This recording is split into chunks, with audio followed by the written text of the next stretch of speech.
what's up, you guys? What's going on? So I'm on my way to work right now.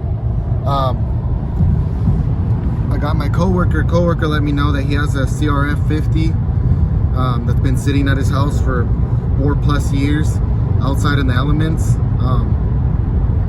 He said that if I want it, you know, I can have it. So we're gonna be getting this bike pretty soon, you know, get a little build going on it. Even if the motor runs, we're gonna pull out the motor, we're gonna put a 110 in it, and then we're gonna get some new plastics for it, new grips, some new tires, new chain. We're just gonna go through the whole bike and use it as a nice little bike to put around on. So yeah, stay tuned. We're gonna have some fun, you know, some fun videos and stuff, and yeah, it should turn out pretty good. Bike is sat for like 4 years at least in my possession.